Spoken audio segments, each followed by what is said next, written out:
साथियों, हेलो सिनो में आपका स्वागत है और खुशामदीद मैं आपको करता हूँ और सलाम, नमस्कार, सत श्री अकाल। नया साल शुरू होने वाला है, कुछ ही दिन बाकी हैं, तो इस मौके पर मैं आपसे ये बात करना चाहता हूँ कुछ हमारे अपनी बहनों के लिए कि नारी जो है, महिला जो है, वो शक्ति का दूसरा नाम है। बिना उसके वो एक बेटी होती है, वो एक माँ बनती है, वो एक बहू बनती है, वो दादी भी बनती है और बिना उसके इस दुनिया की संरचना, उसका वजूद दुनिया का नामुमकिन है। और शक्ति का दूसरा नाम नारी है, हमारे उसमें माना जाता है। लेकिन क्या वजह है?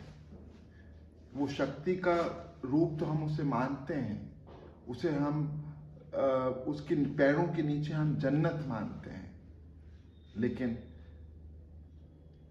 वो उसे हम इतना कमज़ोर उस दिन कर देते हैं जब वो पैदा होती है।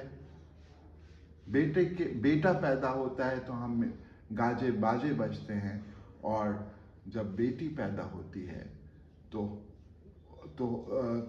लोगों को, कुछ लोगों को और काफ़ी लोगों को अफसोस नहीं होता तो खुशी भी नहीं होती। उसी दिन हम उस शक्ति को, उसी दिन हम उसको कमज़ोर कर देते हैं। तो मैं आपसे ये बताना चाहता हूँ कि क्या फ़र्क है एक बेटे में और बेटी में। दोनों बराबर ही तो हैं। जो काम बेटा कर सकता है वही आपकी बेटी कर सकती है। फर्क सिर्फ आप हमारी सोच में है, हम उसे कमज़ोर बनाते हैं। एक माँ ही उसे कमज़ोर बनाती है जब वो ये सोचती है कि उसका बेटे को तरफ ज़्यादा उसका ख्याल होता है और बेटी की तरफ कम। उस दिन वो बेटी को कमज़ोर बनाती है। आज हमारे समाज के अंदर दहेज की एक प्रथा है। भाई, दहेज किस लिए देना? किस लिए हम हम गिफ्ट दे सकते हैं उसको, हम अपनी मर्जी से सारी कायनात दे सकते हैं, लेकिन एक शर्त के रूप में कि हम उसे दहेज ही दें, ये तो कोई बात नहीं हुई।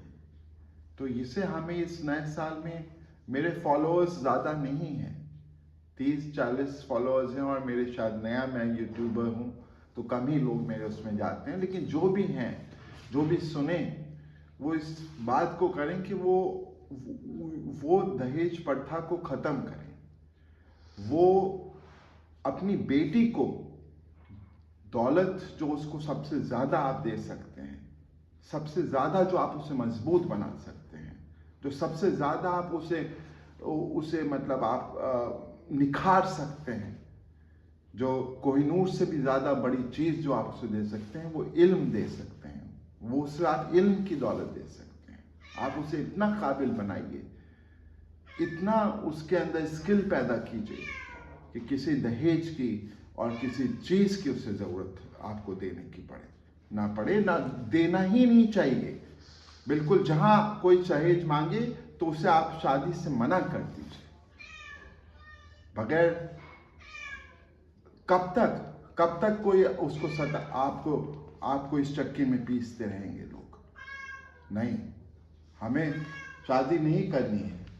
इसको ये हमारी बिल्ली भी शायद मेरी इस बात की तायद कर रही है बोलकर कि जो मैं कह रहा हूँ सही कह रहा हूँ। तो इस बिल्ली की बात भी ये डिस्टर्ब नहीं कर रही है, बल्कि कह रही है कि जो मैं कह रहा हूँ सही है। तो मैं आपसे यही कहना चाह रहा था कि अपनी बेटियों को आप काबिल बनाइए, उन्हें पढ़ाइए, उन्हें लिखाइए, उन्हें स्किल सिखाइए, और जब वो ऐसा होगा तो आपको उतनी ही खुशी होगी, तभी आप उसे सच्ची शक्ति का रूप मानेंगे। हमारे प्रधानमंत्री जी ने बहुत अच्छा, मतलब मैं दिल से उनका वो करता हूँ कि उन्होंने इतनी तारीफ करता हूँ कि उन्होंने एक कार्यक्रम किया, बेटी बचाओ और बेटी पढ़ाओ। कितना बड़ा काम है ये। उन्होंने सोचा तो, मोदी जी ने मैं उनकी तारीफ करता हूँ इस बात को, लेकिन मुझे थोड़ा सा अफसोस ये है कि ये हमारे समाज का अफसोस है कि उन्हें ये नौबत आनी ही क्यों पड़ी कि बेटी बचाओ। अरे बेटी को क्यों हम मारेंगे? मारना चाहिए। हमारा समाज ही ऐसा क्यों है कि जो बेटी को इतना कमजोर समझ, इतना नहीं चाहता। लेकिन प्रधानमंत्री जी ने तो बहुत अच्छा काम किया, मैं उनकी दिल से तारीफ करता हूँ, लेकिन हमें समाज को भी बदलना होगा। और समाज तभी बदलेगा जब हम अपनी बेटियों को इतना मजबूत बना देंगे, इतना काबिल बना देंगे कि वो जो है खुद एक अपने आप में एक दौलत होगी। और एक चीज और मैं नए साल पे के मौके पर जो आने वाला है उसमें आपसे कहना चाहता हूँ, और वो बात ये है जो मैं सदियों काफी टाइम से सोचता हूँ कि आप शादियों में इतना हंगामा क्यों करते हैं? आप शादियों में इतना पैसा क्यों खर्च करते हैं? क्यों करोड़ों रुपए? अभी आप अंबानी जी ने 5,000 रुपए अपने बच्चे की शादी में करे। वो 5 नहीं, वो 50 भी कर सकते हैं, लेकिन उन्होंने संदेश क्या दिया? संदेश तो अच्छा नहीं दिया। एक गरीब आदमी कैसे अपने इतना, अगर उन्हें देखेगा तो वो उसके दिल में क्या जाएगा? वो उसके लिए तो 1 लाख भी मुश्किल होते हैं, लेकिन उसे मजबूरी करना पड़ेगा। तो हमें अगर जब अंबानी जी ये करेंगे, ये जो हमारे देश के बहुत बड़े उद्योगपति हैं, मैं किसी को क्रिटिसाइज नहीं कर रहा, किसी को बुरा नहीं कह रहा, लेकिन एक बात कह रहा हूं कि अगर वो सादगी से करते तो भारत का इतिहास बदल जाता। शादियों में जब लोग ये उनकी गवाही देते कि लोग देखो अंबानी ने शादी करी है, तो हम तो गरीब लोग हैं, हम तो नॉर्मल मिडिल क्लास हैं, हम क्यों ये तमाशा बनाएं? जो काम 7 फेरे देकर हो सकता है बहुत आराम से। मस्जिद में काजी जी के साथ आप सिर्फ कॉन्ट्रैक्ट साइन करना पड़ता है, निकाह वो हो सकता है, तो उसको हम फिर महीनों क्यों चलाएं? क्यों हम अब इतना पैसा बर्बाद करें? उस पैसे को हम अपनी बेटी को दे दें या बेटे को दे दें, उनकी पढ़ाई में इस्तेमाल करें। तो इस चीज़ में मैं चाहूँगा कि आप लोग शादियों में और इतने कपड़े, इतने लहंगे और इतने वो, क्या ज़रूरत है? शादी एक खुशी का मौका है। मैं मानता हूँ इस बात को कि शादी में इंसान को खुशी होती है, एक खुशी का मौका है, लेकिन क्या सिर्फ 2 दिन की खुशी है? वो शायद वलीमा और निकाह की रुखसती की खुशी है। वो तो पूरी जिंदगी चलनी चाहिए। वो आप सेलिब्रेट तो हर दिन अपनी शादी को करें।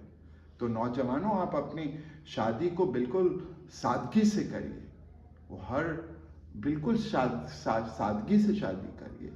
ये मेरा आपसे एक अनुरोध है, वैसे आप लोग की मर्जी है। चलिए, बस इसी के साथ आप सबको नए साल की बहुत बहुत मुबारकबाद। और मेरे बात को अगर आपको अच्छा लगे, आपको समझ में आए, तो मुझे कमेंट कीजिएगा। हो सकता है मैं गलत हूँ, तो आप मुझे कमेंट में बताइए। हो सकता है मैं गलत हूँ, और अगर मैं सही हूँ तो उसे आप फॉलो भी, उस बात को मानिए। और आप मुझे सब्सक्राइब कीजिए, ताकि मैं आपको मेरे चैनल हेलो सुनो को सब्सक्राइब करें ज़्यादा से ज़्यादा लोग, ताकि मैं रोज़ आपको किसी न किसी मुद्दे पर एक बात आपसे कर सकूं। मेरे चैनल का नाम ही हेलो सुनो है। चलिए, आपका बहुत बहुत धन्यवाद कि आप लोग मुझे सुन रहे हैं, मुझे फॉलो कर रहे हैं, मेरा इंस्टाग्राम और मेरा यूट्यूब।